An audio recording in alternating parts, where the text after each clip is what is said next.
Come on, Paul. You're supposed to start the show. Hell, well, I mean, the damn music didn't start, and then it started, and then you're saying, "Hey, Paul," and the music's still going, and the video's not there. So hell, motherfucker, shit. I mean, damn, I can't fucking hey-o and start the show if the motherfucking entry's still going because you put me on mute instead of just let me freeball it during the intro. I didn't put you on mute. I mean, golly. Hey, everybody. Welcome to Bass and Bruce, your weekly distraction from high-quality podcast. I'm Alex. He's Paul. Got Brent Hill on the show today. Before we get to him, remember, if you want to help support the show, head on over to patreon.com/bassandbruce. That's patreon.com/bassandbruce. Become a producer of the show. The shore. And, Alex has been drinking liquor. And that'll also get you access to Last Call with Alex and Paul, the Patreon exclusive live show we do every month. It's a good time. Are we doing that tomorrow? We are doing that tomorrow. Oh, my gosh. 3 podcasts in a row for me. That means I got 4 this week. You're an idiot. Why do you have so many? Because I just keep telling my wife I'm going to make money on one of them. Have you released any episodes of the one that you're cheating on me with? Yeah, so the Meet Dad podcast is live. Oh, shit. I'm not on any of the ones that are live because he recorded the first time that they released 4 or 5 episodes of Tony interviewing like Jason Suplee from movies and some other people. And so we've got months and months and months of our Sunday morning podcast where it's 4 or 5 of us to get together and just shoot the shit, no guests. They're still getting edited, but we did record. That's good. Last night we recorded, and we've got one coming out. So, yeah, there's going to be more coming out for that as they get edited. Like, they want that podcast to actually be a real podcast instead of this bullshit that we do. Yeah. And so there's editing involved, and, we're recording everybody's individual audio, and they're fixing it and blending it and doing all that. So it's cool. More work involved, and we're still working out the kinks. But, yeah, it's live. Go look at it. Go check out Meet Dad. Yeah, the Meet Dad podcast. Go follow Meet Dad on YouTube, Instagram, all that good shit. You'll learn how to cut up some meat, save some money. Let's go! If you guys could do me a favor, go over to the YouTube video of it, just comment where the fuck is Paul, and just all you brewskis go out there and just put where the fuck is Yabberhammer over and over. We're gonna make sure that he gets his time in the sun. Speaking of comments, I know 2 episodes ago we were talking about Spotify comments. Okay. And so I found one, and I'm gonna read it because I thought it was good. Nick Bullard says. One? No, I found some other ones. This is from episode 213. This episode is 4 years in the making. This is the episode Paul and I met. Nick says, been looking forward to this one. I am disappointed there was no spawning 6 to 8 pounders filleted. So he rates it a 6 out of 10. Sorry, Nick. But yeah, if you guys want us to read, listen, go on to whatever this episode. Well, okay.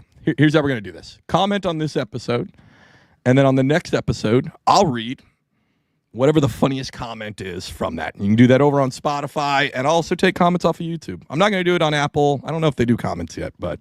What the fuck are you talking about? Every comment we've ever read on here until today. No, those were reviews. Those were reviews, not comments. So people can actually comment. Yeah. So they can actually comment on each individual episode. So, but to segue into the next little part of that, if you go to Apple Podcasts, leave a 5-star review, and then literally give the shittiest written review that you can. 5 stars. Yep. Shittiest review. Be mean. Be hurtful. Be hateful. Yeah. Be nice. Whatever you want to do.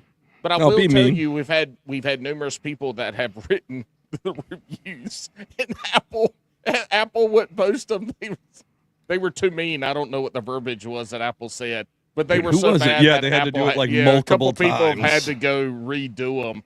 But just make them as mean as you want. If they get posted, give us 5 stars. We'll read it. Yeah, absolutely. All right, that's all I got. A guest tonight. We do. We got Brent. What's up, Brent? What is up? The fuck kind of damn bullshit is that, Alex? You guys are crazy. I love it. This is awesome. Oh, you have no clue yet. Oh, I do. I've watched some episodes. I know what I'm getting into, and it's pretty cool, man. You guys are awesome. This is fun. Hey, episode 223. That's a great caliber. And so There you go. perfect that I'm on episode 223 because I've shot literally tens of thousands of those rounds. That's insane because this episode we have a topic, and the topic is nonviolence. So I'm glad that you're here to talk about just not firing a weapon ever, right? Brent's going to be on here live, melting down all of his weapons. It's going to be an exciting episode. So It's I'm preventing violence. That's what it's for. Yeah. You're in the military or prior military law enforcement? Yeah. I'm on 26 years, 9 months, and just a few days. Getting close. I'm within a year of retirement. So yeah, I've been on leave. So I've been on leave in the Army. Yeah. Okay, Alex, why the fuck couldn't you do 26 years? Because I only wanted to do 20. Everybody's service. Hey, Paul, how come you didn't fucking join at all, you piece of shit? Bitch, I was a police officer and a firefighter, so go fuck yourself. No, you weren't. You didn't do shit, you draft dodging motherfucker. There wasn't a draft, you little short bitch. Damn it, you're right. Hey, Brent, what E are you? Well, I was prior enlisted, but now I'm an O. Yeah, O's always stay way longer than enlisted. Okay. Hey, Alex was in like 21 years, and he was an E5. No, it was not. I retired out as an E6. Thank you very much. Oh, yeah, that's like the difference in a D and a F. They're both bad. I don't think so. Hey, Paul, what were you in the military? Oh, wait, you didn't, you pussy. So, all right, we do have Brent here, and we've said his name quite a few times, and I'm not even sure Alex knows what the fuck company is his, even though it's plastered on his hat because he hasn't said it yet, but it's Willie Pete's Baits. And for all of y'all that are watching, look, I've got one right here. Swimbaits, baby. Big old delicious swimbaits. You're gonna have to forgive me, Brent, because I'm not a gearhead. I have fished the shit out of this. Hadn't caught a fish on it. It's not your fault. It's mine. But big old swimbaits. This is the fuck is it, Brent? Is that the Ghost Shad or the Flizzard? The Flizzard. We got the Flizzard. Yep. What a fucking name, Flizzard! I love it. Flizzard. It's a bluegill-ish pattern. Yep. Nice big old brushy tail. And man, I'll tell you what. So I got alerted to Willie Pete's from a previous guest 3-4 episodes ago, Justin Copley, who's a big old swim bait guy down in Florida in Alabama, East Alabama, where it's easy to catch fish. That's right, where it's easy to catch a bunch of teeners.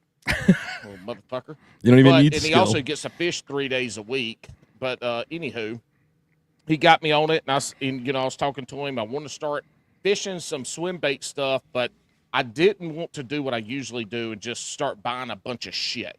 So Justin got me set up with a good rod, and then so I was talking about swim baits because I got an S waver.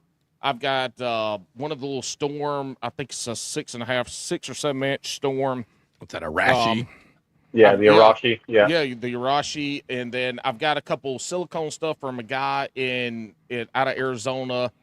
That is the chicken gizzard, gizzard stuff. So I just dabbling a little bit, but I wanted to start throwing a little bit more.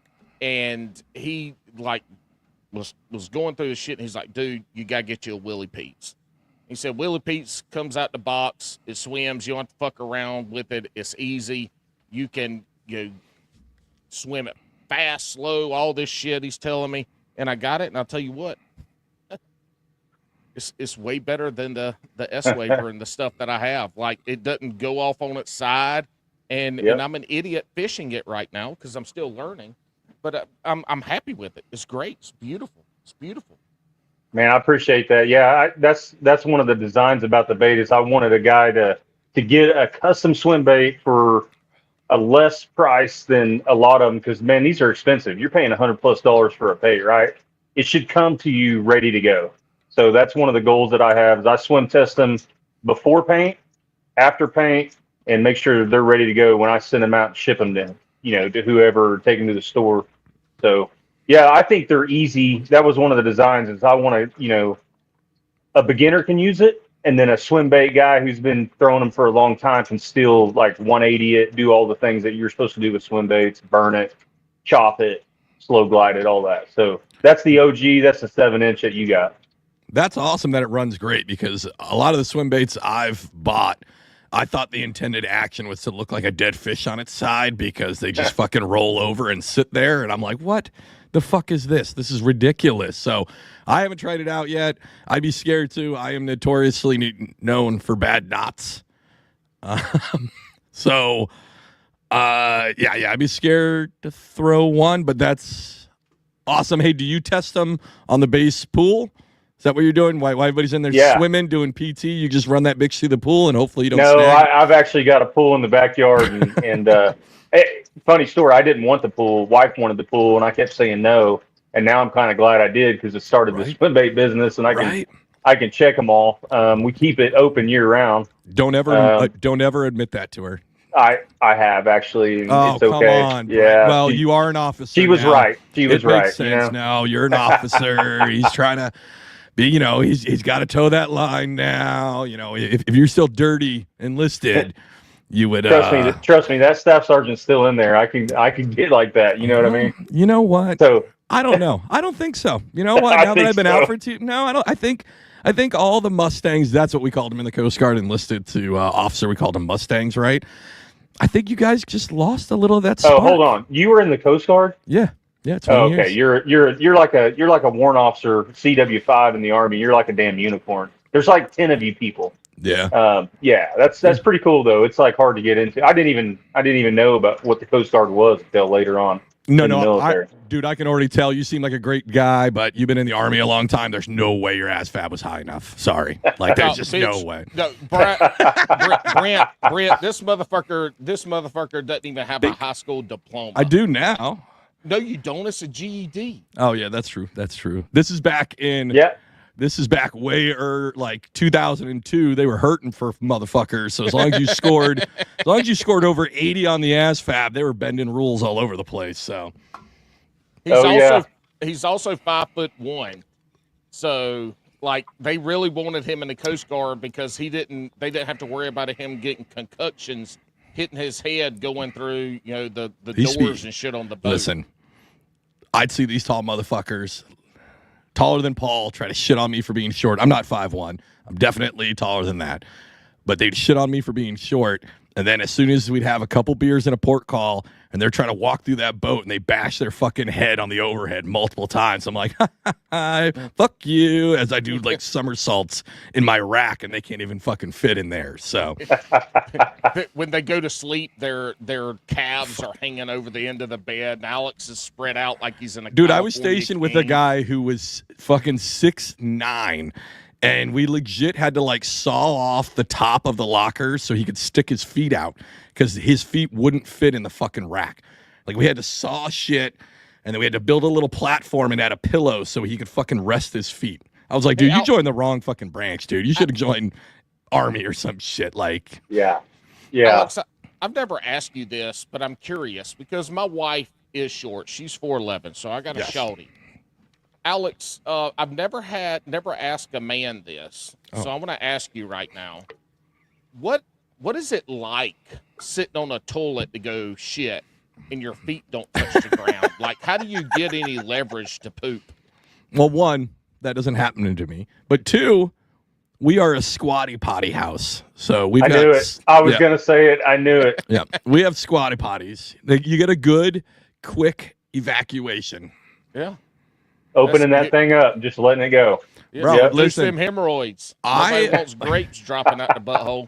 Listen, I've been watching a bunch of shit about how, like, watching TikTok. That's usually my favorite thing. I sit on that toilet for a good half an hour till my my legs get a little numb. You don't watch the ones I seen, you bastard.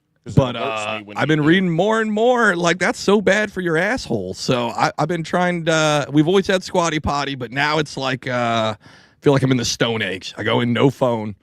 Just shit and get out. Yeah, tactical shit. This is something in the day and age of social media and cell phones, though. Let's not forget that motherfuckers used to go shit barely 20 years ago. Yeah, no phone. No phone, but what they have? They have book. magazines. Yeah, Bassmaster Books. magazine. that's right.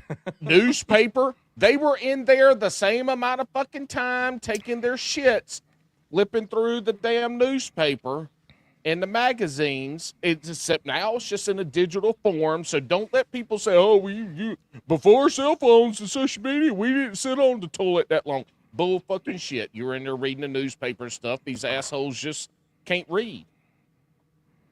All right. Well, speaking of not being able to read, Brent, how did you get started in bait making? Man, I've been making baits for probably 30 years. Okay.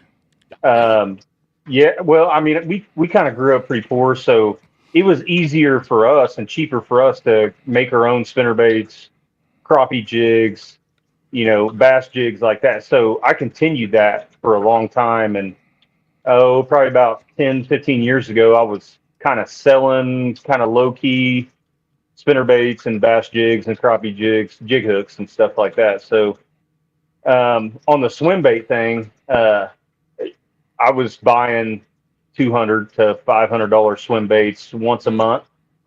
And he's got that officer money. Yep. Yeah, I was gonna say, yeah. That ain't that V6 money. Yeah. No. This motherfucker lives in a little rundown house, but he's got fucking $400 swim baits on the rod. Yeah. Fucking damn double wide out there just on that. Oh yeah, of Tulsa. full of baits. Man, baits. I'm a bait junkie, man. I save my money for baits. That's what I do. I fish. That's it. So, yeah, I got tired of making bait. I told my buddy, my best friend, I was like, dude, I just spent $400 on this freaking stupid Hinkle shad, and he's like, what is that? And because he didn't know, and he's like, dude, why don't you just make them? He thought it was a hooker. He thought it was a hooker. He's like, hey, can you hook me up? Hinkle Chad. He was like, Brent, what's going on with you? Who's Chad?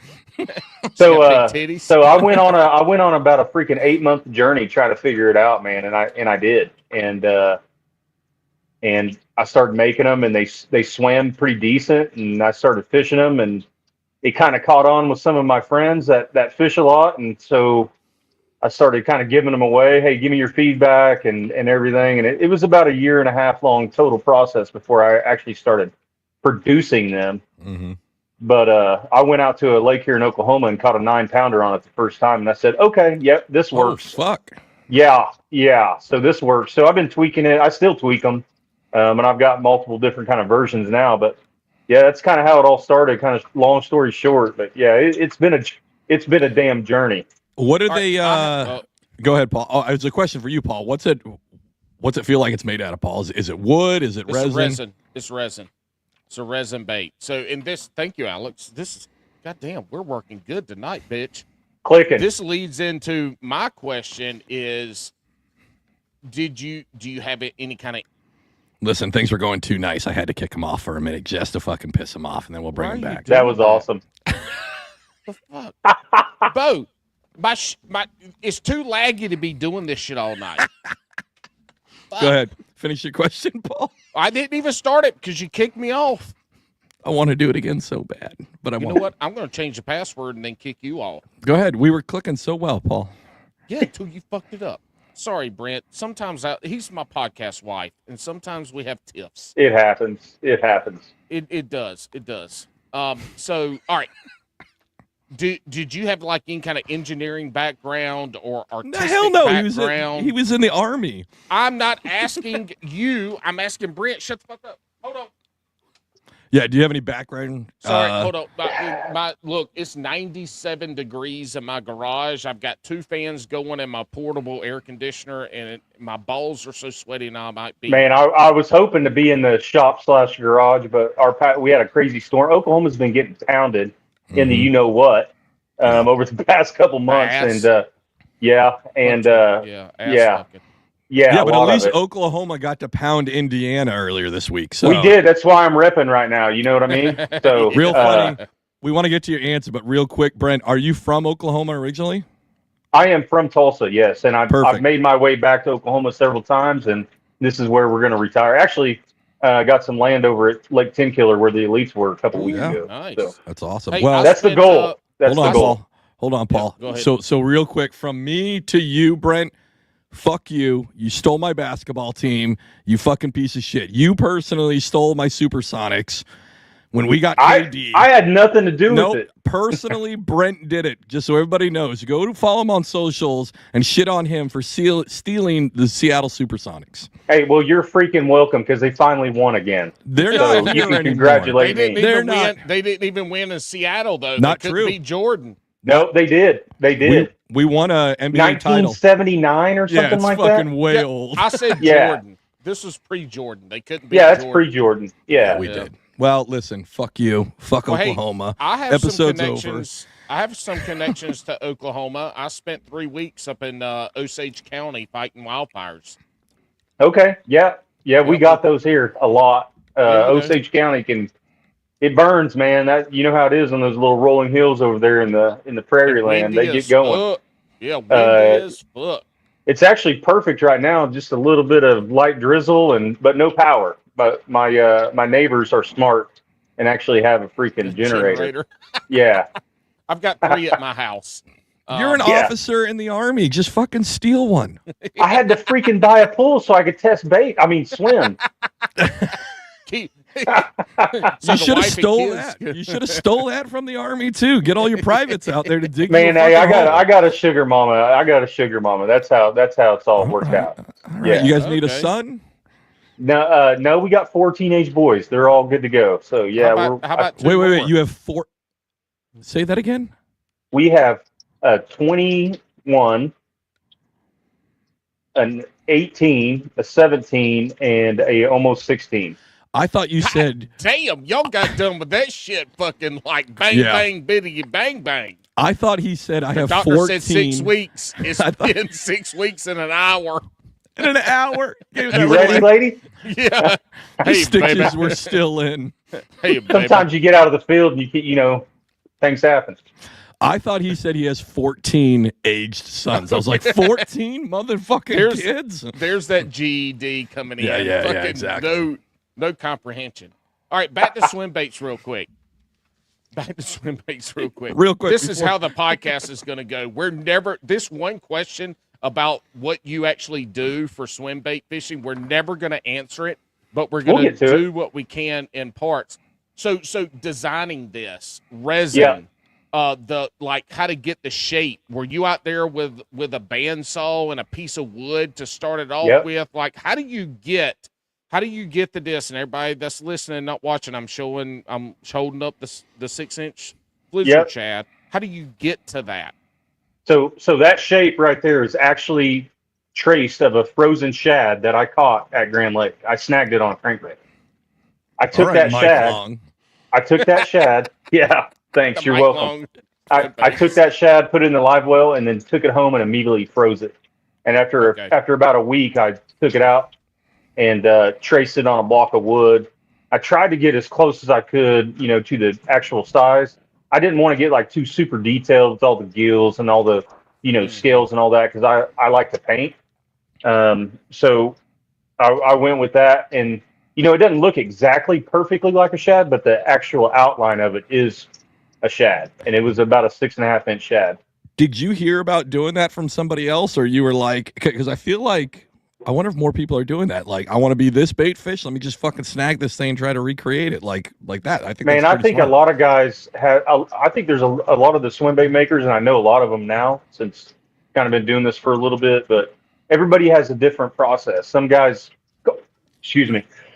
some guys carve it out of wood. Some guys do computer. Yeah, you're welcome. Thanks. But some guys do computer generated stuff. Some guys have all different ways of doing it. Some guys freehand their work. But yeah, I did it. I originally I thought I was gonna carve them all out of wood. And Right. dude, that is a freaking process and Yeah. time consuming. And every one of them super different. That's why I went with resin, because I can get really consistent with each one, and almost each one weighs within a few grams or less than a thousandth of a gram. So pretty good. So how long have you been making? You said you've been making baits as a whole for a very long time. How long Yeah. have you been doing swim baits now?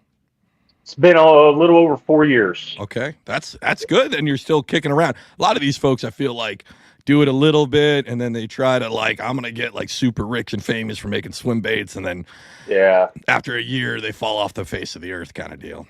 I'll be honest. I make a little bit of money on it, but most of it's just to get more and more of the components to make more. Right. And then trying to advertise them and all that stuff. Yeah. But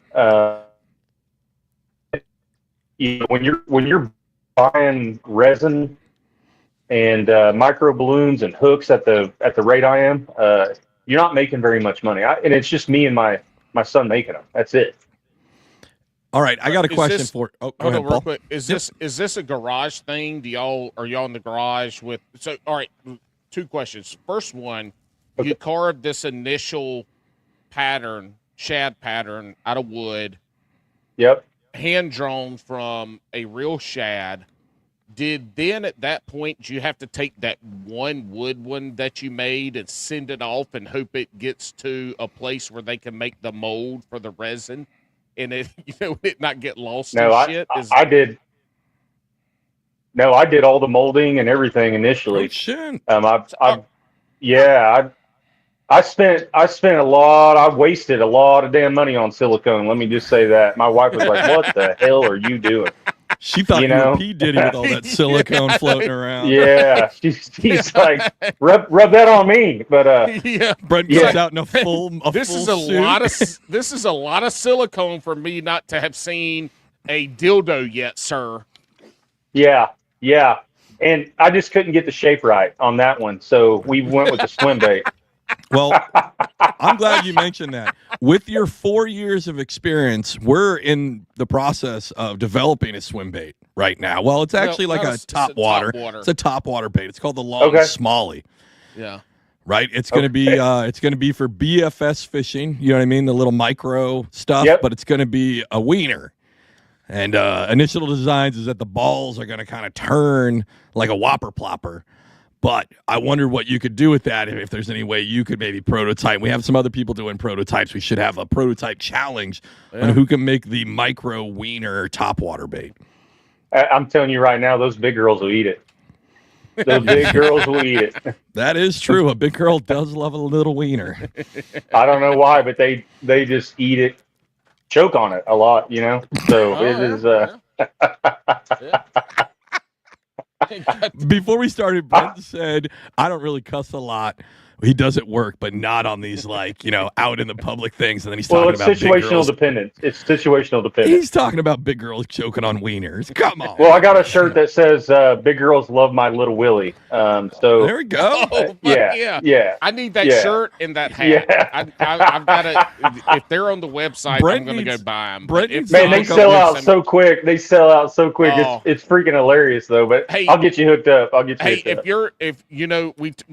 you haven't forgotten, we had a little chat conversation a few weeks ago about I want a bone colored 6-incher. So you throw me a t-shirt and a hat in there and tell me how much the difference is, and I'll send you the money all at once. We got to get Brent. We got to get Brent hooked up with Fanatics, so you guys can collab on the dirtiest fishing shirts. Have you seen Fanatics? No, but it sounds interesting. Here's the deal, man. Fishermen are crazy, right? Yeah. So if they want to wear some stupid shirt that's fucking hilarious, if they want to wear some shirt that's hilarious, don't excuse yourself. Curse. No, he cursed already. I'm all about it, man. Because, dude, if you want to wear a shirt out there on the water and have a good time, make people laugh, that's what it's all about. Because you should enjoy the outdoors and have fun with it. So, you know what I mean? Just so you know, Brent, Fanatics. Cameron. Cameron. Hopefully your baby. The baby's got to be what, 1 now, Paul? Damn close to it. I'm going to be out his way this weekend. I texted him maybe try to get up together and. He's got merchandise that is basically based on all the designs are amazing. It's fanaticsfishing.com. FINADDICTS. Bring up the website and show him some of the stuff real quick. All right, hey, but bass anglers are whiny little bitches too. So if you wear some stupid shit out that some other bass anglers, oh my God, I can't believe they turn into Randy. I don't even Block. care. Oh, yeah, exactly. Fuck I them, don't even care, man. whiny bitches. Boom. So we got support your local hooker. Yes. We've got Big Woody surfboards. We've got the Wasted Seaman design. Alex, where's your Wasted Seaman hat? That is a fucking badass hat. I love. He's the a coastie. He's a coastie. But I mean, you can call him that. Ship happens. Where was he? Yeah, I like it. I like right it. Here, So I'm gonna have to look that up. Show me your bobbers, and then stop staring at my bobbers. And I like it. It's a big. It looks like big titties. Yeah. Shout out to Cameron. Hopefully the baby's going well. The baby that we imagined that's not real. Yeah, I'm gonna hook up with him. Thanks for the link up. I'm gonna get that. Yeah, we're gonna do that for sure. He like screen presses all of his stuff out of like a warehouse. You could do the same thing too. Again, you're an officer in the Army. You could turn a whole warehouse where it's got gear, just turn them into cranking out baits, make these privates, lay all the fucking yeah. Can't do that, but yeah, you can. No. What are they going to do? No. Kick you out? You're at 26 well, years. I'm trying to get that retirement. So let's hang on for a little bit longer, and then we'll be good. Just blame it on an E3. It'll be all right. Yeah, it was his idea, sir. My bad. He peer pressured me. Yeah. Hey, back to Swimbaits. That 20-year-old kid got you. He got it. So, all right. So you made the mold yourself. Which, we don't have enough time to really dive into how you make a mold because I'm assuming that you had to carve that shit out too some way, and you can give us the short version on that. But you made the mold, you get the resin, and you start pouring it, and then is it just pour it in, pop it out the mold, sand it down, get it ready to paint, put some hooks on it, and go? I mean, is it that simple of a process? It is not that simple at all. There's a resin mixture to microspheres ratio that you got to have. So every one of the resin baits, swim baits that you're going to get has microscopic balloons in them. They're called microspheres that help it float. And then you got to figure out what is that ratio for the size of the bait you have, and then how much weight are you going to put in it so the ballast can sink properly and work properly in the water.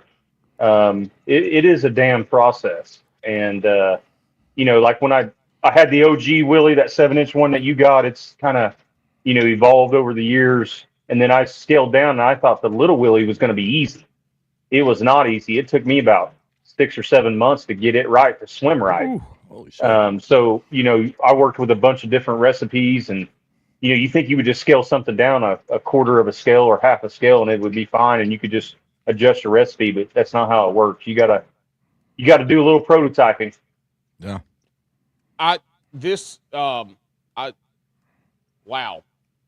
This is wild that some of these motherfuckers are able to make these baits, and this is nothing against you because there sounds like a lot of chemistry and math involved in this. There's some math involved. There's some chemistry, humidity, temperature. I pour strictly at a certain humidity and a certain temperature, or we don't pour. That's why all my baits are pretty super stable, and they're almost all the same and consistent. Because you can pour on a day that's humid, and your baits are going to run like crap. Or you can pour when it's too dry, and they're going to float too high. This makes sense now because you figured out how to do that making babies within a year of each other. You just transitioned that knowledge into pouring swim baits. I love that. It's gotta be right. You gotta massage it just gotta right. Be perfect. That's right. You Yes. can't trying to make a baby, it's just not about pumping some cum up in the cooter. Whoa. It's about being there and doing it at the right time. But I will say this too, like when you retire and you get to being bigger, and this goes to some of maybe these big companies that are making subpar swim baits, or they're making plastic swim baits instead of resin.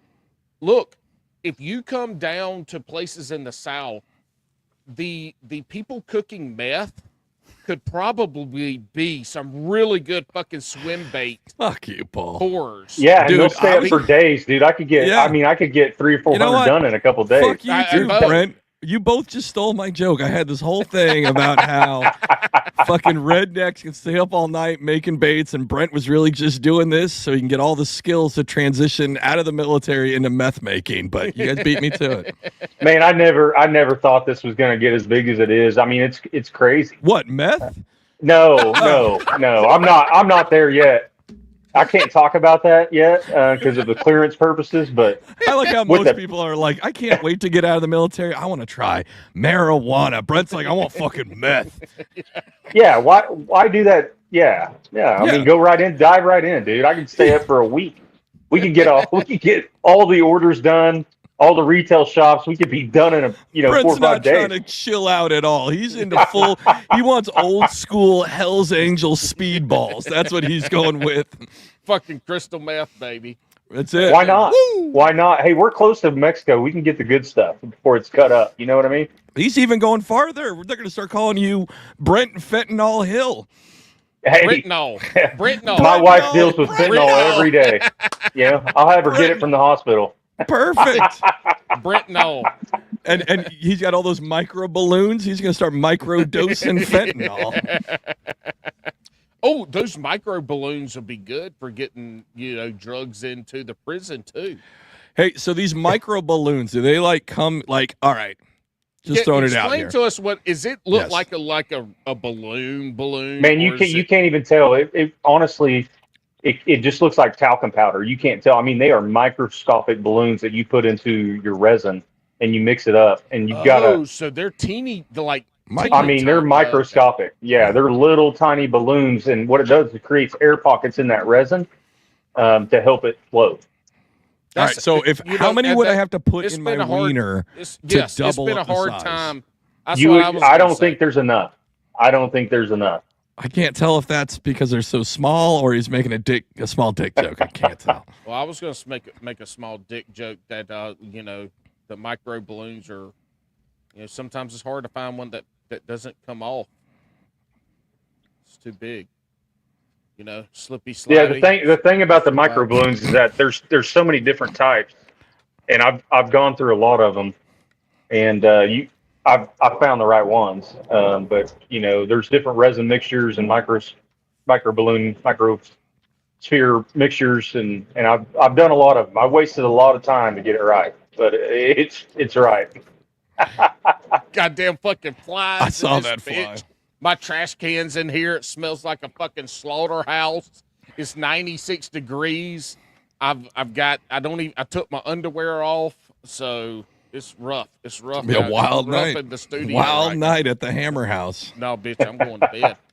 So, all right, you did all this stuff. Now let's get to the end of the painting. You said you liked painting.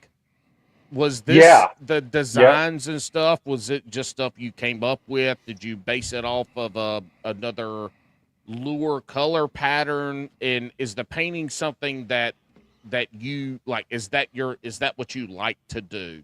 Because I do. Yeah. There's a lot of detail in this one. Yeah, that's clean. That's clean. Yeah. So that bait right there is painted by one of my main painters, Floyd Wilkins out of Michigan. He's been with me since the beginning. He's a pretty good painter. I mean, he's probably one of the best airbrushers. There's about 10 airbrushers in the country that are absolutely legit, and he's one of them. Well, good. I'm glad you saved yourself, Brent, because you went, he's pretty good. So, I mean, he's legit. I mean, he's really good. Yeah, he is. Because I don't have enough time to paint 100 baits a week. I just don't. Right. Or 50 baits a week. I usually paint about 5 to 10 baits a week on my own. And then these guys are painting, the rest of them because I have a bunch of different orders and people want certain colors and everything. But yeah, I do like to paint.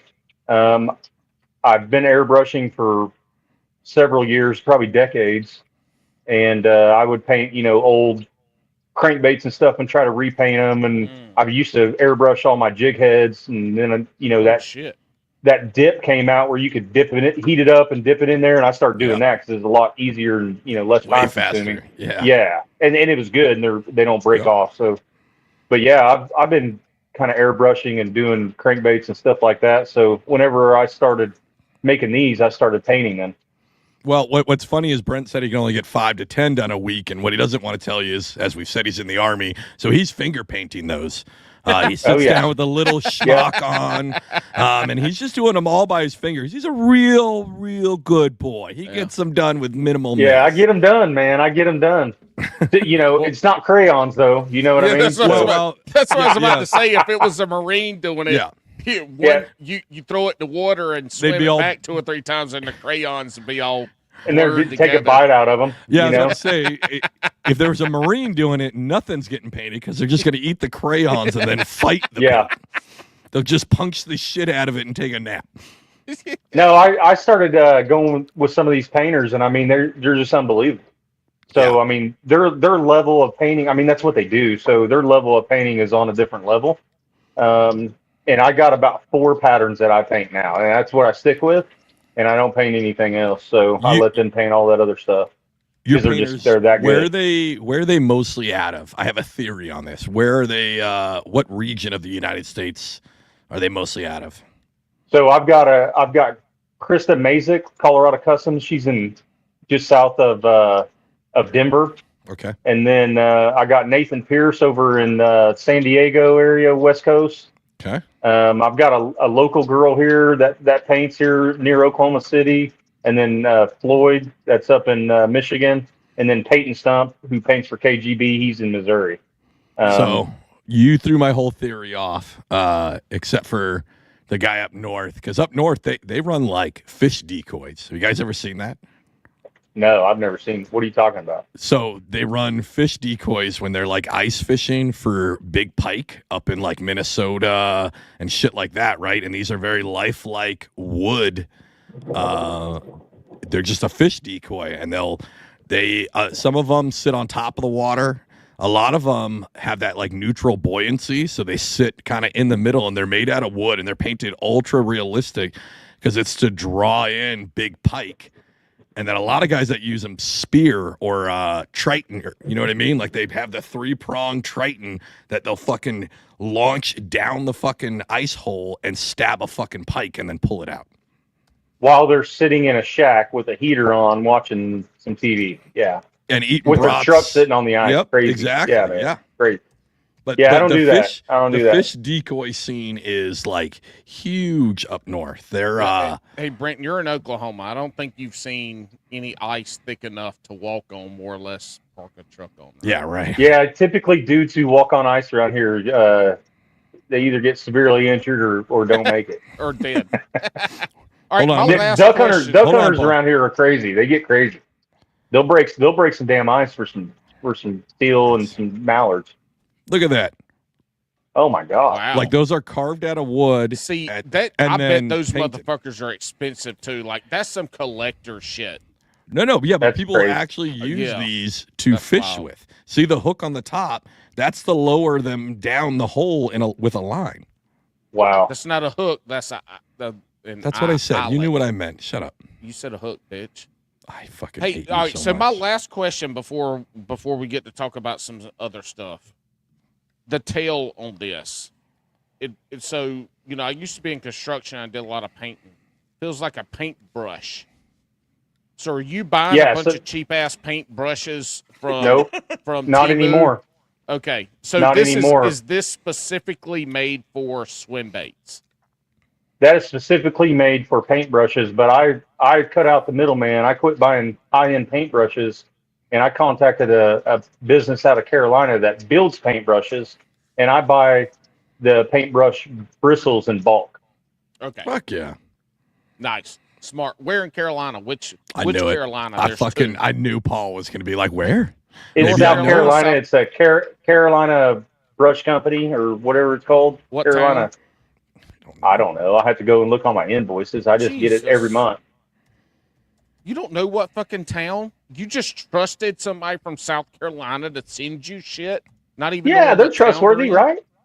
No. Well, I mean, they're- it sounds like it, but I don't know. If you told me the town, I could tell you if maybe you need to go down there and check out their facility to make sure, they're not sending you the shit. They send me some pretty good stuff. I've also got fiber ones they're not the hair like that I use kind of sparingly. Those are pretty good too. Okay. But they're just so hard to put together. They're a little bit more time consuming and they're difficult. So so what happens then? You get your paintbrush brushes, you get the stuff. Do you have a mold that they go in so that you can cut them and then it holds it as you then, I guess, maybe glue it and then slide it in? Like, because I'm looking at this right now and I'm trying to figure out, like, how the fuck would this not drive me insane having to put it in there? So I know you got a process. I do. I made a jig. Yep. I made a jig. So I've got like, it's not cardboard, but it's like construction paper, real thick. Oh yeah. And I made a jig of the tail shape, and then I put it in there, make sure that it's at the certain thickness that I want for the tail, and then I epoxy it and UV resin it. So do you have a press that cuts the tail in that shape, or do you have to cut it with like scissors? I cut it with. I got another jig. Once that dries and it's ready to go, and I put all the tails. It's almost like a damn assembly line. I put all the tails out there. I usually cut 25 at a time, and I draw out the outline, and I got some shears, and I cut them. Well, that's awesome to hear that you've got all that. You said like, oh, it's like an assembly line. No, that's what it is. And you're taking it kind of serious to make sure that you're ending up with as close to the same product. Exactly, right? Because the tails are almost the same every time. We've had a lot of people either on the show or like big swim bait fish, people who fish swim baits talk about how sometimes these companies can get a little screwy and kind of like what I said before, like sometimes they're flash in the pans, right? But it seems like you've built a process. You've got this whole thing set up.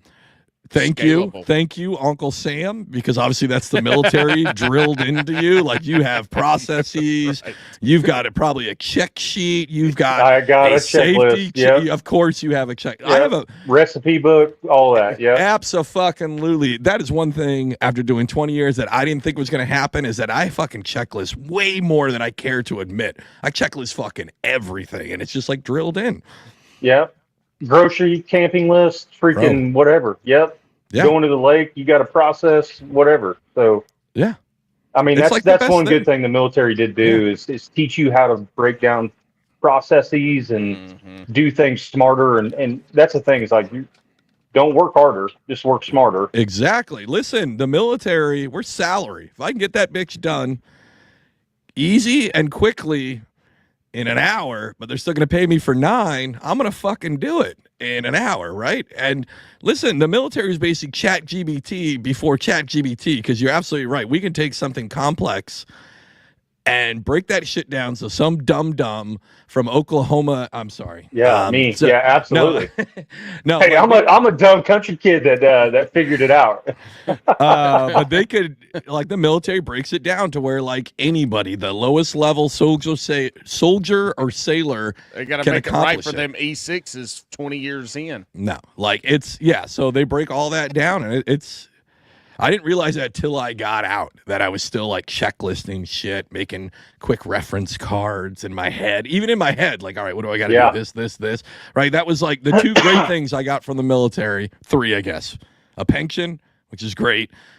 Breaking shit down in a checklist and always on time, even though that's kind of a curse because it's normally like 20 minutes fucking early to everything. But yeah, no, that is one thing. That is one thing. My wife fucking hates it. No, I show up like 15 minutes early to fucking everything. Again, as we talked about earlier, I was not in the military, but I had a basketball coach. We can tell from you. I had a basketball coach that said, if you're on time, you're late. Yep. And when you're on time, you're early. And this was like 7th, 8th grade, and I took that shit to heart. And so flying, I want to be at the airport 4 hours early. I try to get there at least 4 days. I get to the airport 4 hours early. 4 days is the 4 best. 4 days. That's 4 fine. days. Man, Oklahoma City Airport, you can show up like 15 minutes early and you're good to go. It's not like Atlanta. There's fucking nobody there except for a stolen basketball team. That's you can't even. You don't have a time to go get like 2 or 3 drinks at the bar if you get there that late. That's why you drive there drinking and then you get on the bird. Okay, Wow, this I guy don't is think in the Army. We This do guy's not promote definitely in the drinking and Army. driving What is on wrong with Bass you? and Brews podcast. Speak But, I for mean, he's yourself. drink- Speak for yourself, Paul. Listen, I think Brentonol's got it down. Well, I'm going to hook up with him. It's just going to be fentanyl and DUIs. That'll be the name of our podcast. Yeah. You got to have the app so it show you where the cops are at, right? So you Exactly. Ways. You Yeah, gotta have yeah. ways. yeah, and you just hope the cops don't have ways and they keep turning it off. Brent also just drives in Still uniform. there? No. No, Brent just drives around in uniform so he can try to pull that card too. Right. Those days are over, guys. It is not smart to drive in uniform with what That we is got fucking going on true. right That is now, true. man. That is true. I like cops and military. Like it's not. That's very true. And we are in a very dangerous world. Yep. Very true. dangerous. Very true. Unless you're in the Yeah. Coast Guard. Everybody Well, loves you're a always got to lifesaver. be packing. Yeah. Listen, the only thing I have to pack when I go in uniform is a fucking sandwich at this point. Yep. Alex, Alex, I have a question for you, Yeah. because when you were underway and you were hopping on intermittently during Yeah. that time, you were like skinny. Thin, Your thin. face was Yeah, skinny. yeah. You could tell I that put you it back were on. in it. Yeah, I put it on. And I told you because Alex picks on me for being Yep. fat, and I'm not egregiously fat. Just so But everybody I am knows, overweight. hold on, time out. I am overweight. I want to be No, clear. let me finish. Bitch. Paul is actually not as fat as I make him out to be. It's Right, all in yeah. fun. He's fatter Yeah. than I am, so that means he's fat. That's all it is. But I will say this, Alex, your dress uniform Yes. that you wore, when you Yep. got home or whatever. Could Yep. you go put that on and fit, Absolutely. or the buttons be screaming a little Nope. bit? So like 3 weeks Okay. ago, we finally did because it was hanging up in my closet, right? Like we saved one working uniform, one. We have like Class 3 A's, uniforms. they Well, call we have them. Bravos. That's like the super fancy one, and then anyways, I saved like 4 uniforms, right? And 3 weeks ago, we finally did the whole vacuum seal to like put them away. And as a joke, my kids were like, "There's no way you're fitting them big back." They love calling me big back, these little fucking assholes. And so I put them on. I can fit all of them. Nothing's screaming. Everything looks normal. Everything's fine. No problem. Packed them away. Now, these aren't the uniforms I obviously started in the Coast Guard with. Of course. Here's what's going to happen, though, is your daughters are fairly young right now, so Yep. you have a few years. Yeah. They're going to get married, and they're Yeah. going to want you to wear your uniform, and you're going to pull them out of those vacuum sealed bags and put one of them on and be like, Nope. you're going to be on a weight loss journey with Nope. your daughter as she gets ready to fit in her No, dude, they dress. were so traumatized that last year. Like they like the military, right? They understand I did the years, but how we ended that last year, Brent, just so you don't know, like my last year I had 19 years in, and our detailer said, "Hey, you don't get to stay where you're at. We're going to deploy you for your last year on the West Coast." He was gone 13 months. Yeah. Out of about a 17-month period. So I was running Yeah. the podcast by myself, Yep. and he was gone. So gone. they're scarred because right now all they think of is like, oh, the Coast Guard took my daddy away right before he retired, right? But I Yeah. will not be wearing Yeah. uniforms again. I think I hit that point. I'm a little over 2 years retired at this point. It was awesome, proud of my service, but that chapter is like 100% closed. It's in the attic.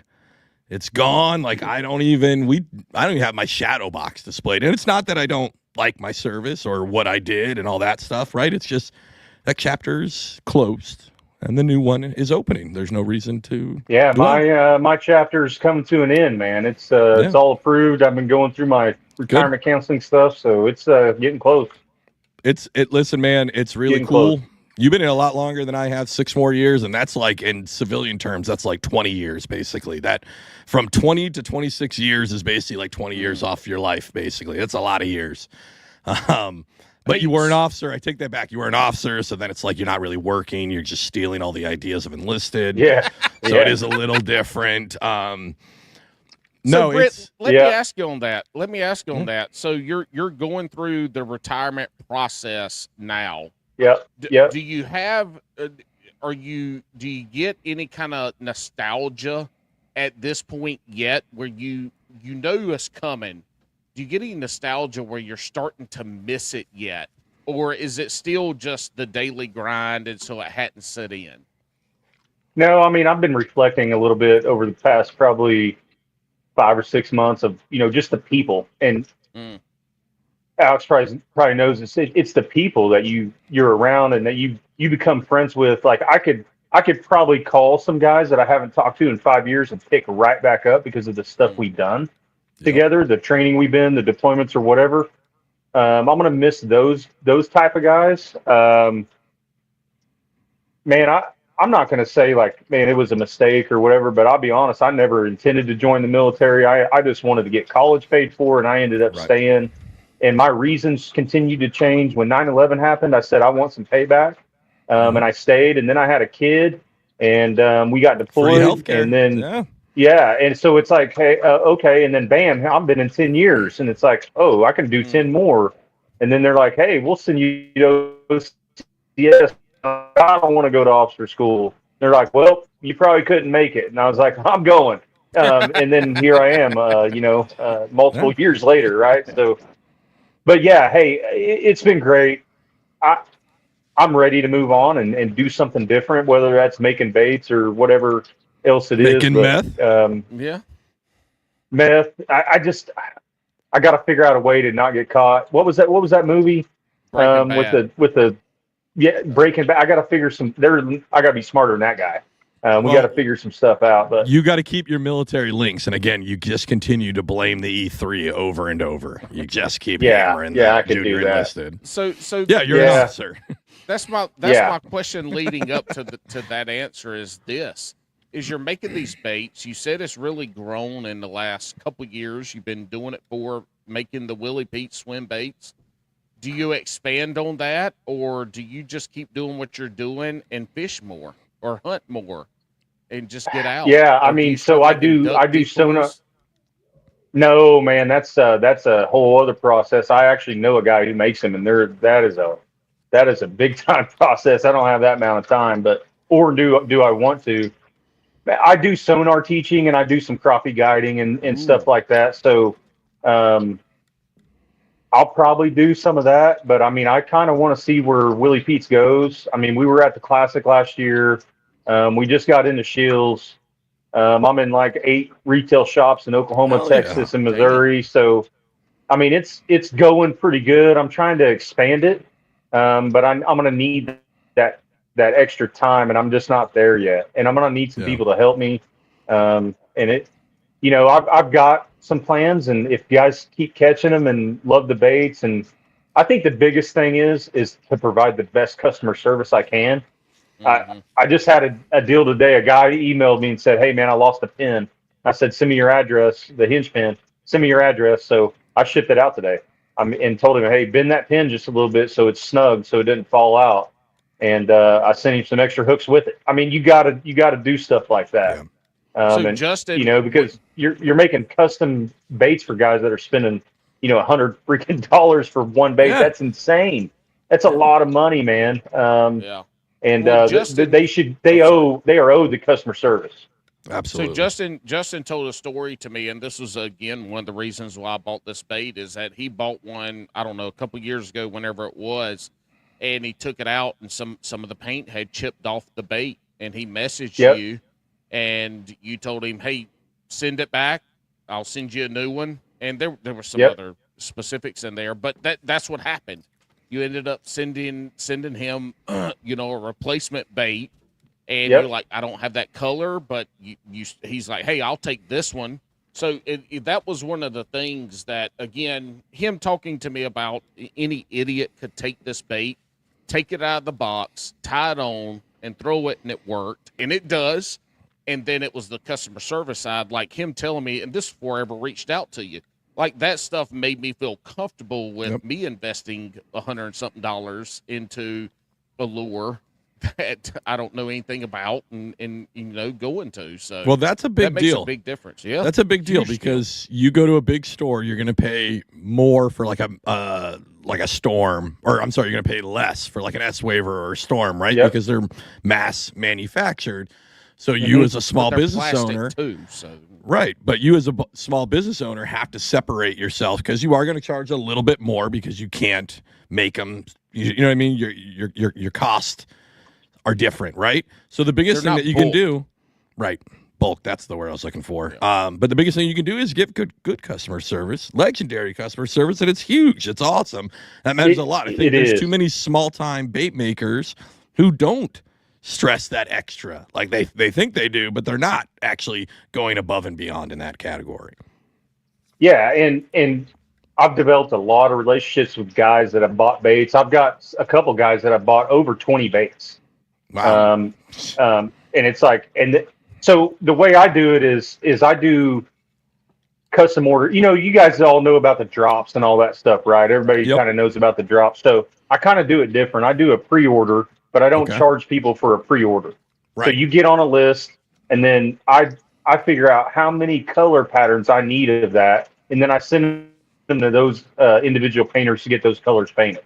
That's awesome. That's a great way to do it. And then and then I contact the guys and say, hey, your bait's ready. You know, here's how you do the payment link or whatever.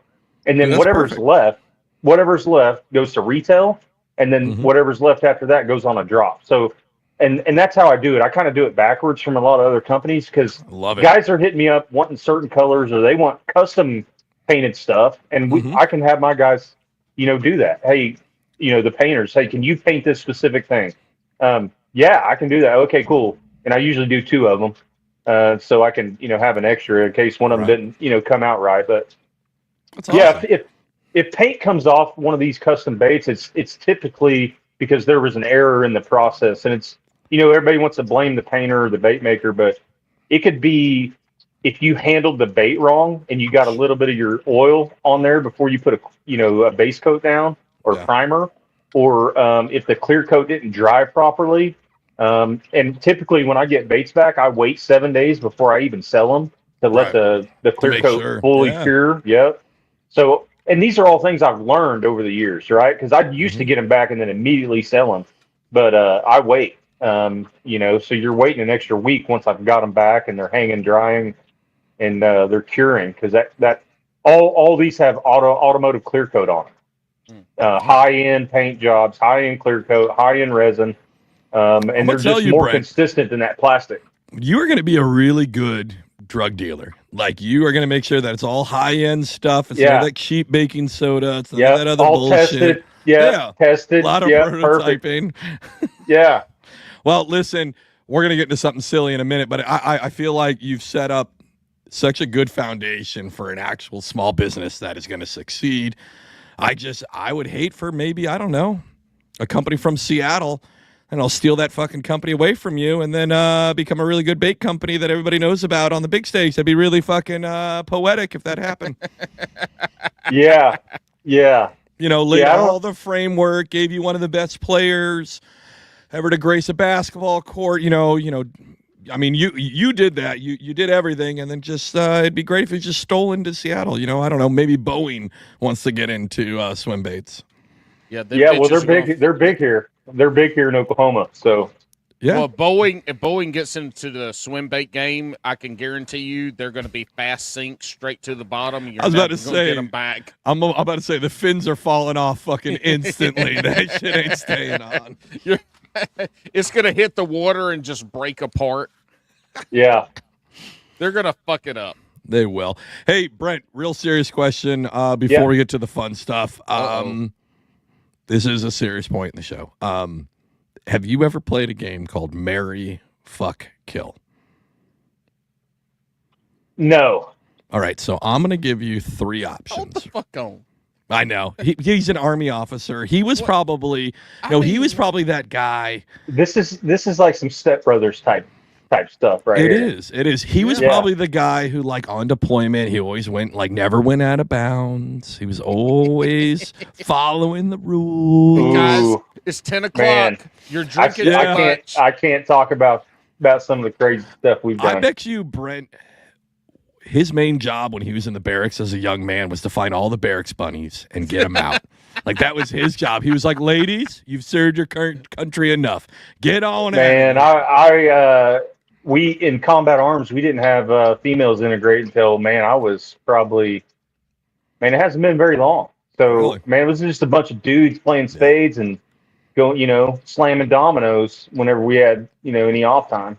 Yeah. See, I told you, Paul. No, there was other stuff going on. Just Brent was with the, he aligned with the guys. That's why he became an officer and did 26 years. So, Paul, you asked, why didn't I do 26 years? I think that's your answer. Yeah. Got a GED and couldn't pass Exactly. the officer test. All right. And he could. There's no officer test, you dipshit. It's OCS, and you have to have a college degree. It's not like a test you got to take. You fucking draft dodging piece of shit. Brent, No draft. I'm going to give you 3 options, and you've got to marry one of them. You've got to fornicate with one of them, and you've got to exterminate one of them. Okay. All right. Marry, fuck, kill. Marry, fuck, kill. I've got two rounds of this game for you. Okay. 2. I got 2 rounds. The second one's a surprise to me, Brent. It is. But we do have photos. We have a standard one, Yeah. and we have another one. So the standard one is, so here's your options: Bigfoot, aliens, or Loch Ness. Which one are you going to marry? Which one are you going to fornicate? And which one are you going to exterminate? And you seem to be struggling, so let me listen. Man, I'm running options. You know what I mean? Let him answer, Alex. Hold Let on. him answer. I want to He's make thinking. sure that he has the full kind of weight of what these look like. So you've Okay, got go ahead. Yeah, I've already saw the Bigfoot that Justin gave you. Oh, it's not that one, huh? There's No. Bigfoot. It's not just.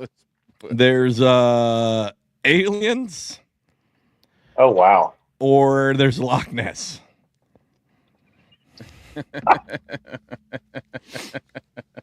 Man, I'm killing Loch Ness. There you Okay. go, right in there. Yeah, Yeah. Yeah, but Bigfoot? yeah I what are think you got to marry Bigfoot. I think so too. Yeah. Because that dude thing or whatever it is going to know where all the good fishing spots are at. He's out there. I He's, mean, look at and that. look That's how a sheep. cute. That's Look a how sheep. cute her toes There's are. bows. I Yeah, mean, dude. Fingernail. I mean, that's perfect. Yeah. Yeah, Could it's a you Bigfoot imagine those nails scratching down your back lady. Ew. as you're pumping that thing missionary? Brent's like, No, yeah. I can't. No. yes. I can't. Hey, so when we started this, I took that picture to my wife and was like, "Hey, can you grow your nails out like this?" And she said no. Ew. She's a physical therapist, so she couldn't. Maybe your wife can. I don't know. All right, so you're going to marry.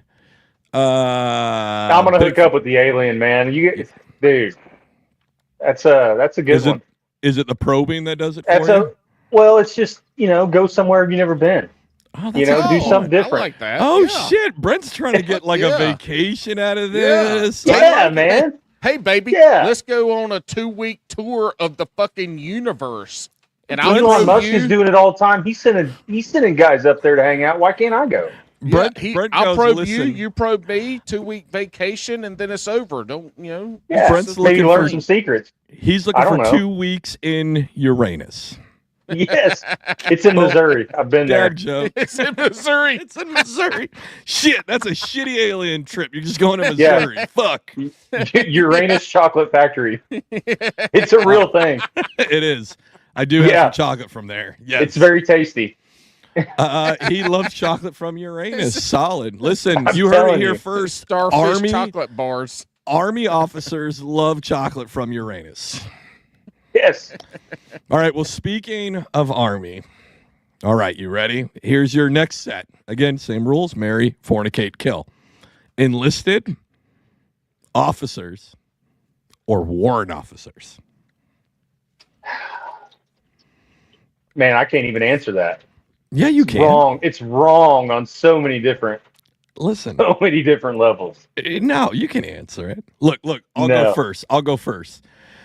We're gonna kill the officers, obviously, because they make everything. Man, I don't like them either. Yeah, I got you. They make everything way more complicated, right? Yeah, great Yeah. idea, fairies. Exactly. And you're gonna, yeah, no shit. Oh god, that was a great way to fucking put it too. Holy shit. Dude, the worst is I'm gonna go on. Hey, I've got this great idea, guys. You got to hear this. The Can we do worst it? is we'd be like in the middle of a drug interdiction case, and an ensign, an 01 would come in, and he'd be like, "Hey, I've got a good idea," and I'd snap around and be like, "If that idea doesn't include Dora the Explorer, get the fuck out because you have zero idea what we're doing." Or what we're doing. Nobody gives a fuck about your idea. Go look at somebody's wiener in a urine test because it's the only thing you're fucking good for right now.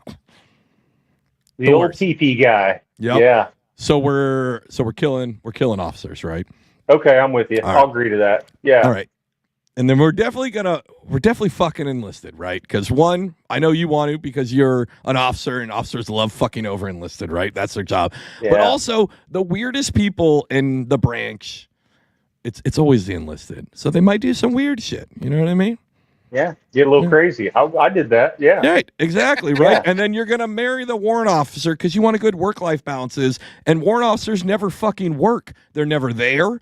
They've got two hats, two sets of keys. Two hats sitting on their desk, man. They're good, dude. They're good. Right. So they know what they're doing. They're always going to be at home. You're going to get a shit ton of money. Great coffee. Yes.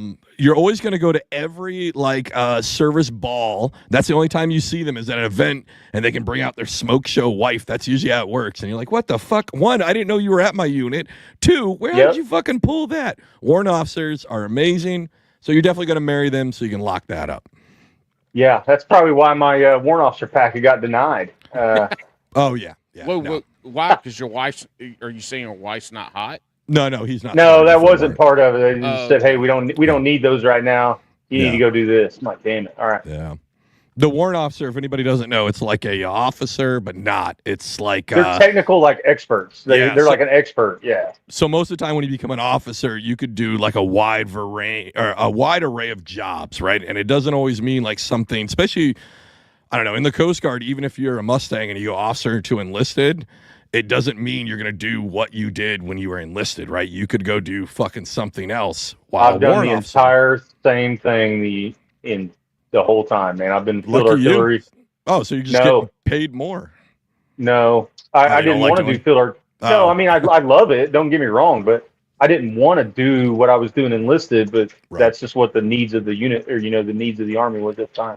Gotcha. But it worked out. It's been great. I've been that's why the company's called Willie Pete's, man, because white phosphorus. That's what I've shot literally thousands of rounds of white phosphorus. So Willie Pete is short for white phosphorus. Yeah, man. So that's why it's called that. I thought it was just what you called your wiener. Man, usually that was like on Tuesdays in college. Gotcha. But Wait, do you ever come home from what do you guys call it? Out in the field, right? When you guys go camping. Field problem. Yep. Yeah. But when you come home, do you go, hey babe, man, that was a long deployment in the field. I was shooting the big gun. I'm ready to do it again. No, it's not like that anymore. Damn. No, not anymore. I am the type of dude to say some corny stuff like that. So yeah. I called you corny, Alex. I know you're you a corny fuck twat. I feel like it's a good idea. I never joined. He got a phone call. He did. He's trying to work through it. Yeah, he is trying to. He's like, what the fuck? He's just gonna blow it up with a howitzer. Yeah, like his solution. Put him on speaker. Oh shit! This is an enlisted guy calling him. He just got caught drunk driving. Oh fuck! He's like, but you told me to. You said it was the best way to get to the airport, Mr. Hill. Yeah, he said to drink and drive to the airport and only need to get there 15 minutes early. He's got some private piss drunk fighting with TSA. Sir, do you know Alex Castanuega? He says that you're his commanding officer. What did he do now? I had a guy who got a DUI, right? You didn't, because you were the same rank as him. No, I wasn't. I definitely had people work for me. Anyways, Paul, I had a guy, and the worst part is he got a DUI on one of those fucking scooters. Like, it wasn't even fucking a real car. Like, you dipshit. You didn't get a DUI on a scooter, though. So when we get the police report, they talk about he literally asked, he's like, I need you to call OS1. do you know who OS1 Kastangwe is? And the cop was like, no, I don't know who the fuck you're talking about. We almost had him back. I don't know if that was going to help. No, it won't. He's got a, I don't know. It usually doesn't take this long, but it's okay. He'll get here. He'll get back. Go ahead. Finish your story, bitch. That was the story. Oh, okay. You ended it. Yeah. Hey, yeah, you were too busy not paying attention. I was paying attention. No, you weren't. No, you weren't. You hurt my feelings. I'm done. I always pay attention. Nope, Hey, I'm I will done. tell you what, Alex. What's up? Anytime, and we've had a lot of other veterans on here in the last few months. We've had a lot of veterans. Yeah, we have had a lot. We got to stop that. Fuck these guys. And well, it's not your choice because I'm the one getting all the people. I will text your ass and be like, "Hey, I need help getting people." And then there's like, nobody. "Good luck." And so I'm just reaching out, fucking scheduling Paul, people. Paul, you have killed it this whole year. I think the audience can agree. You have absolutely dominated this year with booking people. They've all been amazing. So I'm not fucking with the flow. Hey, but anyways. you know what? But things happen. Last weekend was very challenging personally. But I will say this: I absolutely love when we have Veterans Zone, and y'all get to go back and forth with. I saw stories. you sit back. You were like this. Yeah, yeah. I mean, I love that shit because obviously I didn't serve, but I did do things that had that brotherhood, that family atmosphere. Firefighting is just like that. It is. Sports, football, especially when you get into that college level, is like that. Like you get those stories and you get that stuff that's going on, and so it's able to bring me back to be able to enjoy that family, that brotherhood that you have with the folks around. And it's also fun to see the Army and the Air Force and the Marines and shit give you shit about being in the Coast Guard. It's perfect. But I love it. But that's the great thing about it too is like the branches give each other a ton of shit. Yeah, why are you fucking? There we go. But the respect is there. Yeah. And that's where it all comes down to, and you can tell it's just fun. Well, I'll tell you what. Hey, Brent's back. Like what Brent said. So our power's out, and wife came home, and I forgot I had locked the front door. She usually goes in the garage. She's found it. Well, like Brent said earlier, like it's the people that you're really gonna miss. That's what I do miss that about being in. It's the people, like the people I was in charge of, the people I served with. Because I'll tell you what, anybody who served, usually, you know what, even like anything over 6 years, like every time you move to a unit, like my wife would get frustrated. Because she's like, oh, shit, we moved somewhere new. And it'd be tough for her. She'd have to find new friends, and you got to try to figure out within that shitty wives network, because the wives network can be pretty cutthroat, right? But she's like, it's easy for you. You go to work for like 2 days, and now you've got fucking best buds, and you're going golfing, and you're drinking, and you're all this shit, right? It's super easy to do that because we all have this just resonate with the suck. A lot of the military fucking sucks ass. Like, it's shitty, right? But the people, we all embrace. Yeah, we all embrace the suck together. You make a good time out of it. It's fucking cool, and it is kind of, I don't have that in my job now, which is fine. But you do miss some of that when you get out. You miss the people. You miss the bullshittery that you used to get into. Like, yeah. I mean, it's going to be good. I mean, I'll always reflect back on just certain things that stand out. And like and I mean, being a police officer also, and he whatever wasn't. He wasn't really. He was volunteer firefighter. Yeah. Quit interrupting. Yeah. I mean,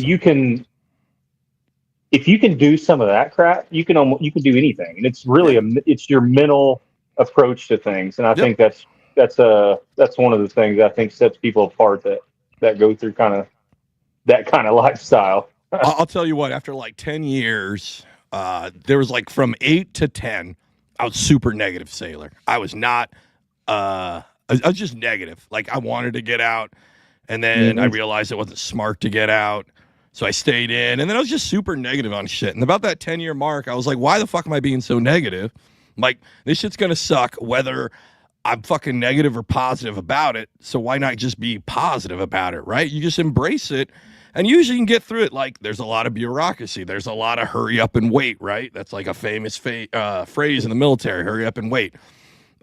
Just fucking embrace it. Just, play ball slap, like where you just slap your buddies in the dick instead of like sitting there and bitching about it. Exactly, right? There's just fun things you could do. Being underway. I did 8 years at sea, and out of my 20, that's for my job, that was quite a bit.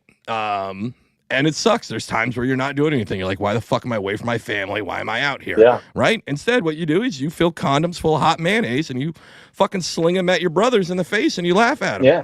You make MRE bombs and stuff like that. Yeah. Exactly. Yeah. You eat a bunch of sea rations. If everybody's had one of those, you eat a bunch of those, and then the shits that come out, you could make fortifications with. The old sea rat trick, man. Nothing like it. Exactly. All right, Brent, we're glad that we have you back. Well, hold on. We're glad you're back. I have a quick question for you. Sure. I kind of forgot it just now because y'all started talking about shitting, and that's a good time. I enjoy taking a good poop, but sometimes those brick shits, man, they hurt when they come out. Yeah, man. The old squatty potty. You need the squatty potty. Yeah, you think you gave birth to a human being, and you look down there, and it's like 5 rabbit turds, and you're like, that's that hurt. At least you didn't have to wipe more than once. Yep. All right, Brent. Hey, we're gonna hit the most controversial portion of the show. Wow, already? Uh-oh. Oh no! Yep. Oh, I remember what I had to say. All right, Hold what on. is it? All right, What do you stop. got? I remember what it was. So Brent, you mentioned earlier you do like some sonar classes and shit like that. Yeah. You're not far from Randy Blockett. Would you hug Randy, slap Randy, or just walk away? Talk about negative. I don't know, man. And here's the deal. He's got one of my baits, so I can't stop the guy. So right. That's pretty cool. But What happens if Randy wanted to take a sonar class? Like, hey man, it's another tool in the toolbox. Let's learn it. I think he secretly does want that. I think he does. I think he just sucks at fucking live for a couple of years. Well, I mean, that's the thing with Randy. So I started following Randy. He was small. He 20,000 on YouTube and stuff. So he's large but still small compared to what he is now. Right. But his videos when he started were really nothing more than educational videos on lures, on fishing, on mindset, like stuff like that. And it was, and you could tell a lot of it was old school type stuff. But then he did have things that he was doing that was more new school with lures and stuff like that, especially because of not monster bass. Come on, help me out. I don't know. The motherfucker mega bass. So for mega bass, so there was a lot of mega bass. He was talking about stuff. So the tips and tricks and stuff were really good because there was some old school stuff in there that kind of got lost that new people could use to maybe. Oh, get remember some when more he bites. did videos with that one kid? It was like a younger kid, and they would break down lakes. Johnny. Yeah. They I don't know if they still do it because I don't watch much YouTube anymore. But yeah, him and Johnny would do the lake breakdowns, and that was cool. They had their little stuff. But the point I'm trying to make is this: for a couple years, it was very educational type stuff. Mm-hmm. And he's a guy. You can hate Randy or not, but in the 90s, I mean, Randy was a hell of a damn angler. Right. Yeah. Professional angler in the 90s. I mean, he won some big tournaments. He did good. He was a hell of an angler. But getting that information was really good, really nice. And then he turned to, get the fuck off my lawn because, you have a graph on your boat. I mean, but I will say this, is that I feel like that he realized confrontation was a way for him to get paid. And look, the algorithm. He is using the algorithm, and he is making it work for him. And hey, man, whatever. But back to what I was saying, that using negativity, and that's just, I try to be a positive guy, and that's something I like Randy. He's got some good stuff, but I'm not going to follow him on that. Listen, you heard it here first. Brent is pro fentanyl, but he's an adversary. I'm positive about it. He's positive. Yeah, he's positive. But he's very negative on Randy Blockett. Brent basically, he just texted me and it said, "Fuck Randy." So I don't. Yeah. I mean, take that with a grain of salt. He also did ask if I want a dime bag. So I don't know how this is going to work. Oh no. It's a swim bait balloon bag. Right. Yeah.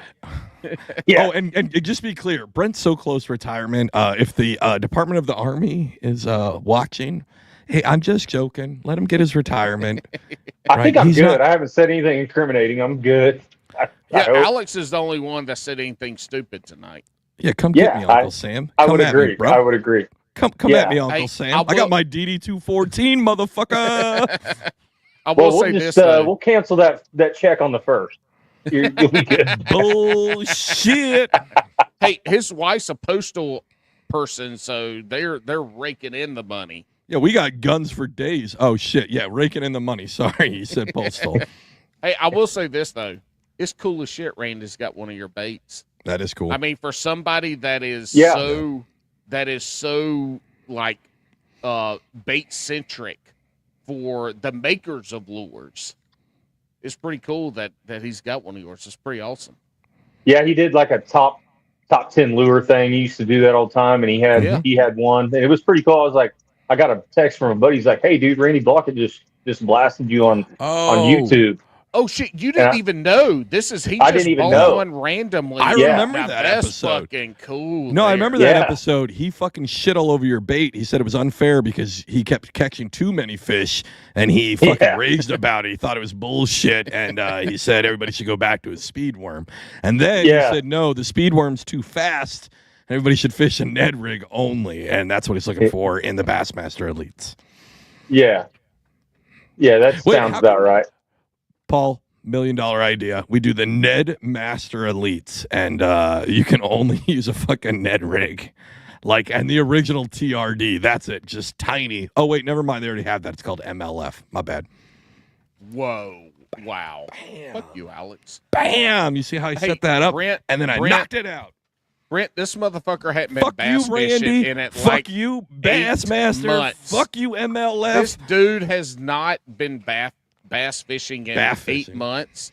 Tomorrow? And I don't even know when the last time it was he caught an actual bass.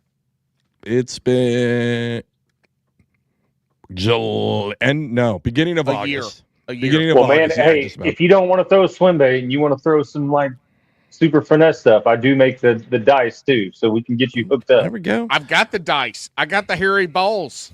I do. Man, I'm telling you, dude. Been fishing one this past weekend. Should have. I don't know what it is. Well, I kind of have an idea, but man, they eat it. I mean, they just freaking eat it. The big girls eat the hairy balls? The big girls love hairy balls. Oh, yeah. They just right in their mouth, and you get them hooked every time. I mean, I'll tell you what, I haven't really, I haven't done much manscaping in quite a few years, and mine's still a turn or two. Years, this man said. I mean, you see what my beard looks like? That's Is that what your balls? What my balls look like. Oh. Even with the sunglasses, gray. Even are they? He's got sunglasses still on him. No, sunglasses. My balls are way too small for sunglasses. It looks like one of those dogs when you put when they have the little short tail and they put the sunglasses on their ass.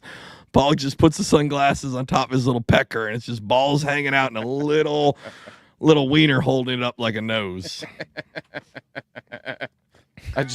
I'm talking so loud in my garage. I got 3 fans going. Yeah. I'm talking so loud. My wife just heard me, and she just texted me and said, "Quit talking like that. People can probably hear you outside."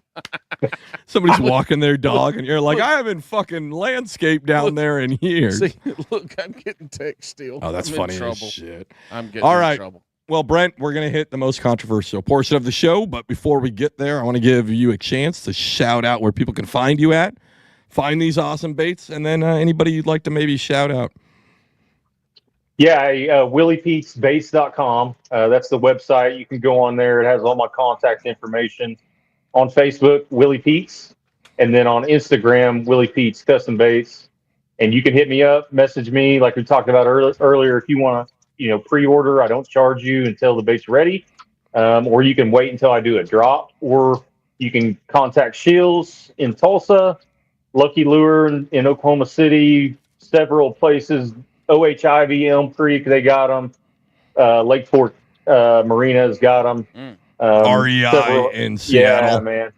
Yeah, they're about to have them because we just absolutely dominated Seattle, took it over. But yeah, OKC's the champs. No, I do want to give a shout out. Hey, one of the guys that I grew up fishing with and against is Kyle Cordiana. He fishes on the MLF, which you love, on the invitationals and the Tackle Warehouse Tour. Man, he's close to making the BPT, and he's been throwing the Willie Peats this year. Hell yeah! And he won. I think he's got like $70,000-$80,000 on the bait this year. So that's awesome. Yeah, some key fish. Man, it does work. Hit me up if you want a custom high end resin bait for a fraction of what the other ones cost. Hey, and to be clear, I'm not shitting on all of MLF. I'm shitting on the old MLF where Jacoby Weebler somehow won all that money by just throwing a fucking Ned rig and catching 1 pound bass. Well, that's what I'm shitting on. He's still winning all that money. I don't give a shit. Fuck that guy, fishing. too. Fuck Yeah, guess what? Fuck Randy Blockett. Fuck Oklahoma. Fuck Jacoby Weebler. I don't know. Fuck the IRS. All of it. Hey, one quick thing. I do have one more question. No, we're past that. You used to do this. Do you still do if you catch a 10+ pounder? Yep. You get a free bait. Yep. Okay. All right. Yeah. All right. So elaborate on that. I didn't want to. I didn't want to elaborate. In case there's been 20 bass so far since I started making these lures publicly that have been caught that are over 10 pounds. The biggest right now is a 13-1. Yeah, it's been pretty crazy. Several 12 pounders, bunch of 11s, and some 10s. If you catch a 10+ pound bass, largemouth, all I need is a picture with the scale and the bait, and you message me, post that on social media, and you get a free bait. Fuck, man. I was going to do that, but it's a smallmouth, and you said it's only largemouth. And you guys so muted. bad. I don't know what happened. No, you're muted. Nope, you're muted. Nobody's muted. We're good. Hello?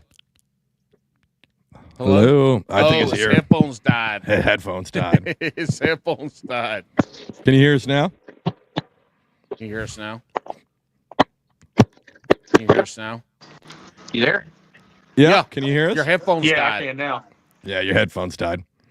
Hey, Okay. I was going to post a picture of your bait, but you just said it was a smallmouth bass. It was a 12-pounder, but so you only do it for largemouth. So I'm gonna do. So if you catch, it's almost like if you catch a like Bassmaster magazine, if you catch a 6+ pound smallmouth, same thing. Yeah.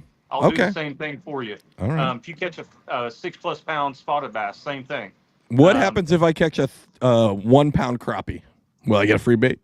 No, you don't. Damn. Fuck. I was trying.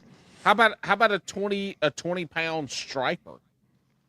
Yeah, I mean, if dudes catch giant bass, I'm gonna hook them up, right? Because I mean, a striper. I had a dude catch. I don't know, it was like a 39-pound muskie. I mean, Okay.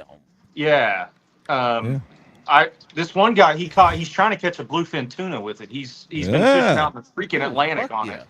How about a 2-ton tree when I yeet that bitch into the tree and I can't get it out?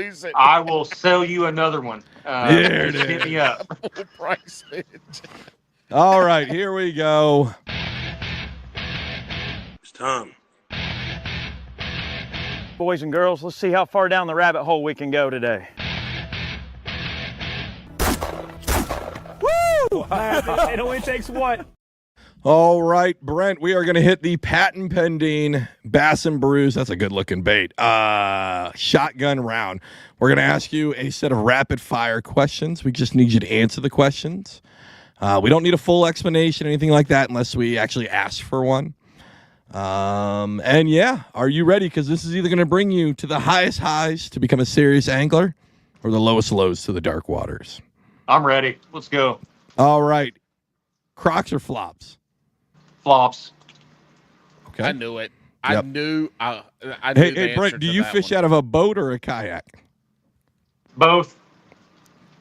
Oh wait, Yeah, but obviously not with he's those. in Oklahoma. Oh yeah, I that don't makes think sense. I don't even think they sell Crocs in Oklahoma.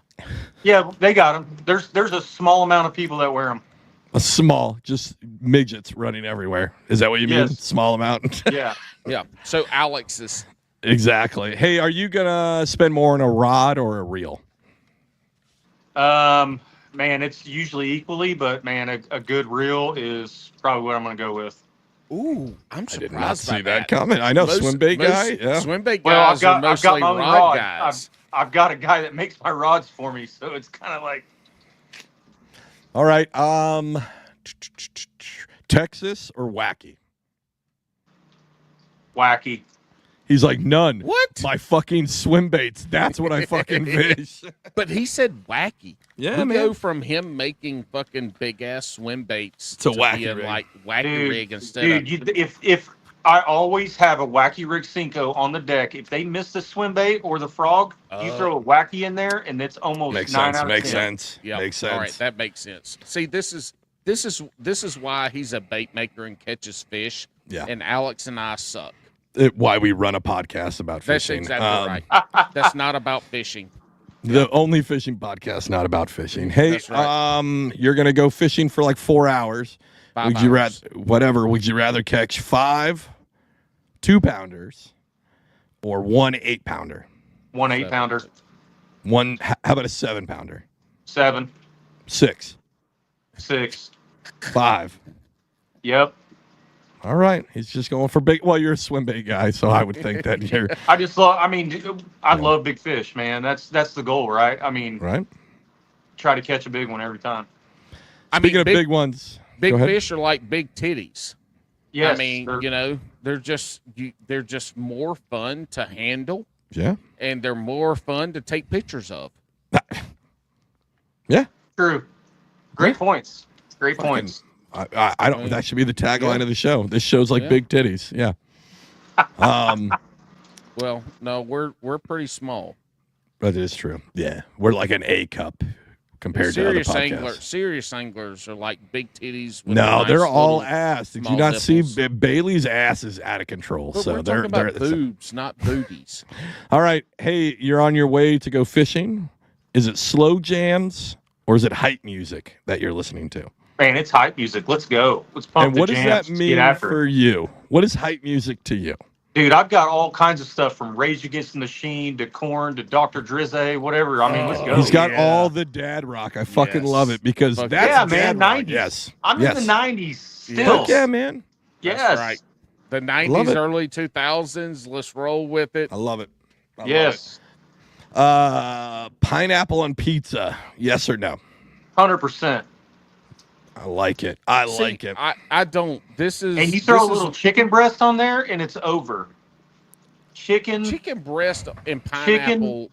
chicken breast, pineapple pizza is Okay. mine. That sounds See, a little too this much to me. This is but- how you know the motherfucking people in Oklahoma are a little not right. Wow. Because we're number one. In Champs. a way. Because we're eating shitty food, but we're also getting some protein. You know what I mean? There you go. I like it. I Yeah. like it. I like it. All right. Speaking of eating, do you eat beaver? I've never ate actual beaver. Man, I feel bad What for do you Miss mean Hill. actual beaver? The fuck other I've beaver? shot a few and killed Okay. some that were putting, dams and stuff up on some of our ponds and creeks, but I've never, You never actually ate 'em? ate the beaver. No, What'd you do with it? Yeah. no. You just let it sit there? Well, I mean, the coyotes and the Ah. foxes. Yeah. But why wouldn't you eat it? I mean, Oklahoma is a barbecue grilling beef capital of the world. But we don't kill armadillos and freaking eat those either. Why not? wouldn't you? Have you ate one? No, I've I've never eaten armadillo, There you but go. I've eaten. Oh, I've eaten. We're good. I've Yep. eaten possum, coon. I've eaten all types of beaver, From the ones in the from water the snooter to the pooter. Yeah, I mean, yeah, I've eaten everything on a hog. I've eaten everything on a hog from the tooter to the pooter. All right, how about largemouth bass? I mean, You he's eat got those? 4 boys. I know. Yes, he's had to I'll eat. eat largemouth bass. Okay. There's nothing wrong with eating bass. All right. Thank you. This is the first question. I brought you on this podcast, and I've enjoyed your baits, and I've enjoyed conversating with you. But this is the first question that you've answered properly in the shotgun round is you'll eat bass. Hey, we had him on. We had Brent on for a reason. If you guys don't know, Brent is also in the same mind frame as us. Brent Hill from Willie, Pete's Baits, absolutely endorses that you should only eat bass that are 9 pounds or over, and only when they're in the spawn. And you make sure to fry up them eggs. Yeah, I mean, they're the most healthy they're going to be. Yeah, the big fillets. Yeah. Everybody eats crappie that are spawning out. Why can't we eat bass that are spawning out? No. You got to get them before the spawn. You want to make sure that you stop. Yeah, right before. Yeah, right before they spawn. Exactly. Yeah, why not? Exactly. See, why not? I love you. It. Yeah, I love you. You could. I love you, Brent. This is and perfect. actually smallmouth bass pre-spawn are better because they're a little bit more sweet tasting. 100%. Yeah. I agree. They taste really good with dodo. I just want to make sure they're all on the same plate. Alex, we are going. Our next Bass and Brews get together. Yeah. Is going to be not Oklahoma. Brent. Is going to be with Brent in Oklahoma. Nope. He's going to take us out to catch some big ass bass on his swim baits. Yes. And we're going to eat those motherfuckers live. Yeah. I'll fry them up. No, we'll make sushi. We'll make sushi out of No. No. Bass, no. We ain't eating no goddamn fucking bass sushi. Hell. Yeah, no. I'm not gonna roll with that. No. Fucking You know what? pussies. I'll Brent, make you're some too much sushi of an for officer Alex. now. I'll make some for Alex, but Brent, you and I are eating fried bass. Brent's like, Fried big motherfucker, bass. I'm in fucking field artillery. We'll fry it up, man. I'll eat some fried bass. I've done it many times. Perfect. All right. The most important question. This is the one that's going to polarize the fans. Every great angler loves a good sandwich. What are your top 3 sandwich proteins? Man, peanut butter and jelly, because if you're in the boat, and you're driving around, you can just eat that peanut butter jelly on the go. Love it. You got to have honey ham. Okay. But it's got to have jalapenos on it, maybe some hot pickles. There we go. Okay. A little bit of honey mustard. Yeah. And then a good old nasty roast beef, man. Some old nasty roast beef. Maybe that's something that was in the crock pot that you just threw sop that up on a piece of Texas toast and fold it up. That was very specific. Jeez. Yeah. Man. Yeah, I know. I've got nightmares from back in the day. My mom used to make pot roast, and all we do is sop it up on some damn Texas toast and eat it. No wonder Brent went officer. He's like, I'm not being fucking poor again. Fuck this PB&J, baby. PB&J. Chunky, though. I like a little nuts in my sandwich. Oh, yep, you guys heard it here. Yeah. Listen, we've heard so much. Brent loves to kill big bass. He hates Randy Blockett, and he loves little nuts in his mouth. Yes. Chunky. Yes. Chunky peanut butter. Well, thanks, Brent, for coming on. Brewskis, I hope you guys enjoyed this episode. Again, you guys can go over to patreon.com/Bass and Brews. Horny toad. Whoop, whoop. Man, you guys were awesome. I appreciate it. Love the podcast. Awesome. Yeah, hit me up. Let's do this again at some other time. Maybe we'll eat some bass together. Fuck yes. Hey, don't sign off. All right, Brewskis. Don't go nowhere. Brewskis, have the week you fucking deserve. Go fuck yourselves. Watch out. Hey.